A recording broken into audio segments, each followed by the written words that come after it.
Hello दोस्तों, मैं हूं निखिल। आज हम लोग पढ़ेंगे इतिहास। तो चलिए सबसे पहला देखते हैं क्वेश्चन।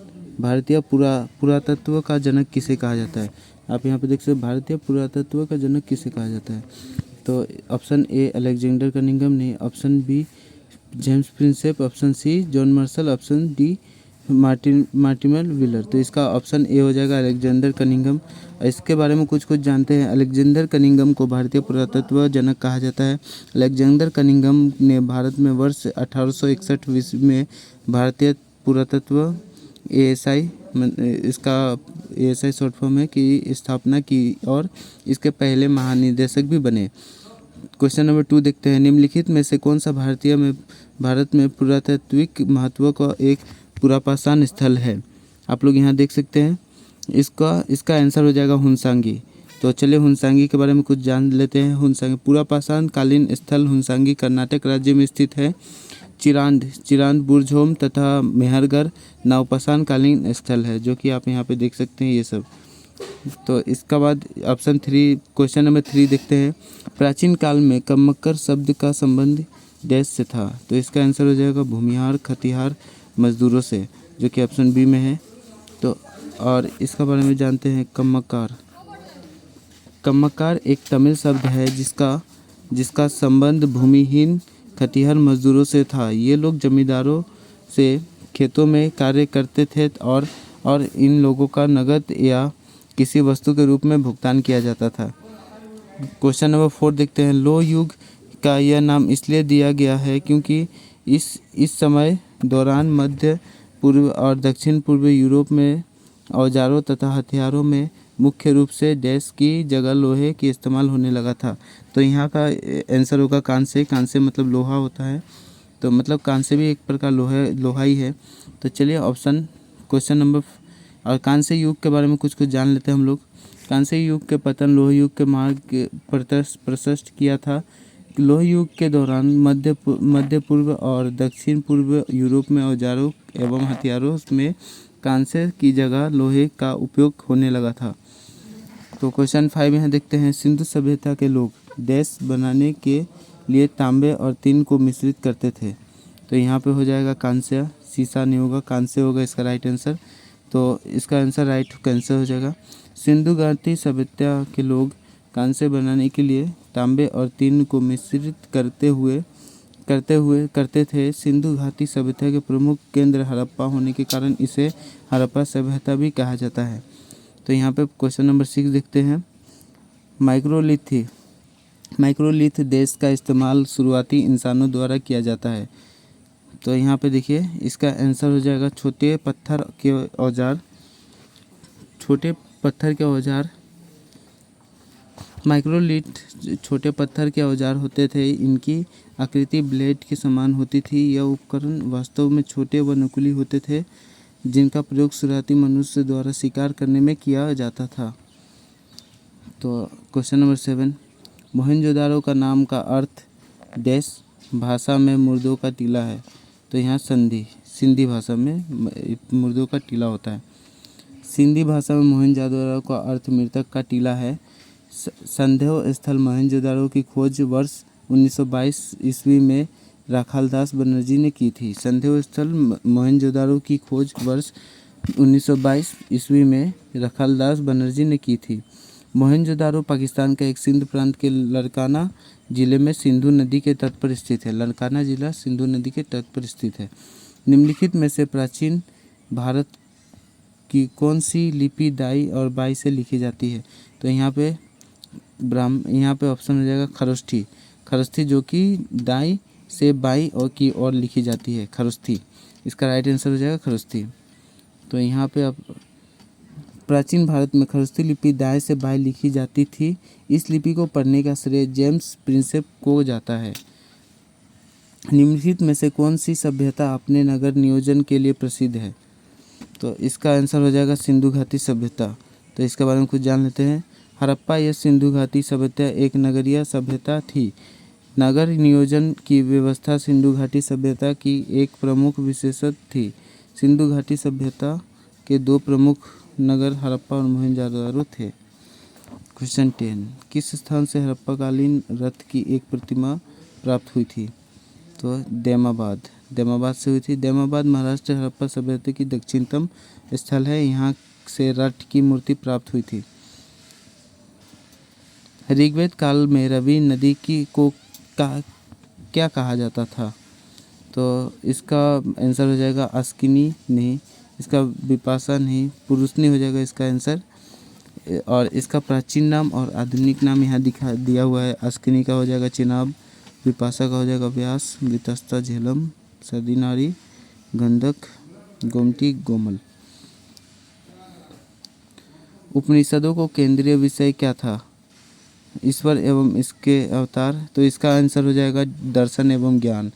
तो उपनिषद दर्शन पर आधारित पुस्तक है, इन्हें वेदांत भी कहा जाता है। उपनिषदों की कुल संख्या 108 है। उसके बाद क्वेश्चन नंबर 13 देखते हैं यहाँ पे। 4 वेदों में से किसमें बुरी आत्माओं और बीमारियों से बचने के लिए जादू टोना और तंत्र मंत्र का संगठन है? तो इसका आंसर हो जाएगा अथर्ववेद। अथर्ववेद का एकमात्र ब्राह्मण ग्रंथ गोपक्ष है। अथर्ववेद में ब्राह्मण ज्ञान, धर्म, समाज निष्ठा, रोग निवारण, बुरी आत्माओं बीमारियों से बचने के लिए जादू टोना और तंत्र मंत्र आदि का वर्णन है। तो यहाँ पर क्वेश्चन 14 देख लेते हैं। बौद्ध धर्म में भिक्षुनी बनने वाली प्रथम महिला बनी थी महाप्रजापति गौतमी। इसका आंसर हो जाएगा महाप्रजापति गौतमी। तो गौतम बुद्ध के बचपन का नाम सिद्धार्थ था। इनकी माता महामाया की इनके जन्म के 7वें दिन ही मृत्यु हो गई थी। तत्पश्चात इनका लालन पालन इनकी मौसी प्रजापति गौतमी ने किया था, जो कि बौद्ध धर्म में भिक्षुनी बनने वाली प्रथम महिला थी। क्वेश्चन 15। बुद्ध चरित सौदानंद चरित्रपुत्र परिकरण के रचनाकार कौन थे? इसका आंसर हो जाएगा अश्वघोष। तो और भी प्रमुख ग्रंथ और मुख्य रचनाकार। तो प्रमुख ग्रंथ मिलिंद पन्नु नागसेन। मिलिंद पन्नु का नागसेन हो जाएगा। माध्यमिक सूत्र नागार्जुन। अभिधर्म कोश वसुबंधु। विशुद्धि मग्ग बुद्धघोष। इसका आंसर मतलब इसका जो मुख्य ग्रंथ और मुख्य रचनाकार है। क्वेश्चन 16 देख लेते हैं। महाबोधि मंदिर परिसर देश के जीवन में सीधा संबंध है। तो इसका भगवान बुद्ध हो जाएगा, जो कि महाबोधि मंदिर बोधगया बिहार में स्थित है। इस मंदिर को वर्ष 2002 ईस्वी में यूनेस्को ने विश्व धरोहर स्थल घोषित किया था। यूनेस्को विश्व धरोहर स्थल घोषित किया था इसको। किस शासक ने अंतिम समय में जैन धर्म अपनाकर जैन धर्म के अनुसार प्राण त्याग थे? तो इसका आंसर हो जाएगा चंद्रगुप्त मौर्य। तो ये वाला हो गया। अब चलिए 18 नंबर देखते हैं। तो चलिए चंद्रगुप्त मौर्य के बारे में कुछ जान लेते हैं। चंद्रगुप्त मौर्य एक जैन मतानुयायी थे। चंद्रगुप्त मौर्य ने जैन आचार्य भद्रबाहु से जैन धर्म की दीक्षा ली थी। चंद्रगुप्त मौर्य ने श्रवण बेलगोला कर्नाटक में उपवास करके अपने प्राण त्याग दिए थे। जैन धर्म में इस प्रक्रिया को सलेखना या संथारा कहा गया है। कौटिल्य किस शासक के प्रधानमंत्री थे? कौटिल्य चंद्रगुप्त मौर्य के प्रधानमंत्री थे। तो चंद्रगुप्त मौर्य मौर्य वंश का प्रथम राजा और संस्थापक था और तथा कौटिल्य चाणक्य इसके प्रधानमंत्री थे। अशोक के निम्नलिखित अभिलेखों में से किसमें दक्षिण भारतीय राज्यों का उल्लेख हुआ है? तो इसमें हो जाएगा द्वितीय मुख्य शिलालेख। अशोक के अभिलेखों को 3 भागों में बांटा गया है: गुहालेख, स्तंभलेख, शिलालेख। अशोक का द्वितीय मुख्य शिलालेख में दक्षिण भारत के राज्यों सत्यपुत्र, केरलपुत्र, चेर, चोल और पांड्य का उल्लेख है।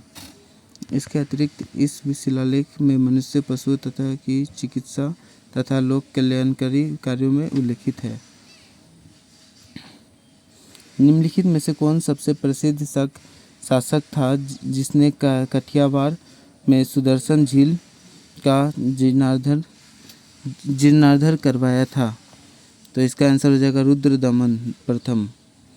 शकों का सर्वाधिक प्रसिद्ध राजा रुद्रदमन प्रथम के विशेष में जूनागढ़ अभिलेख से जानकारी मिलती है। सुदर्शन झील का निर्माण मौर्य काल में हुआ था। रुद्रदामन प्रथम ने गुजरात के कथियावाड़ में स्थित एक झील का जीर्णोद्धार करवाया था। दिल्ली के प्रसिद्ध लोह स्तंभ का निर्माण किस वंश के शासक ने करवाया था? इसका हो जाएगा गुप्त शासक। इसके बारे में थोड़ा पढ़ लेते हैं। गुप्त वंश के महान शासक चंद्रगुप्त द्वितीय ने महारैली दिल्ली में स्थित लोह स्तंभ का निर्माण करवाया था। निम्नलिखित में से किस विश्वविद्यालय की स्थापना पाल शासकों ने की थी? तो इसका हो जाएगा विक्रमशिला। विक्रमशिला विश्वविद्यालय की स्थापना पाल वंश के शासक धर्मपाल ने की थी। यह विश्वविद्यालय बिहार के भागलपुर में स्थापित किया गया था। प्राचीन हड़प्पा शहर किस नदी के वर्तमान में मुख्य सूखे मार्ग के तट पर बसाया गया है? प्राचीन हड़प्पा शहर किस नदी के वर्तमान में सूखे मार्ग के तट पर बसाया गया है? तो इसका आंसर हो जाएगा रावी।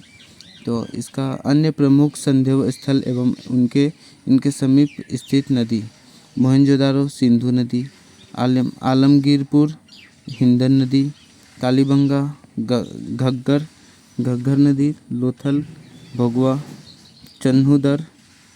चन्हूदरो सिंधु, रोपर सतलज सुतकागेंदोर दशक। तो ये सब इनका मतलब प्रमुख संदेह स्थल और इनके समीप स्थित नदी है।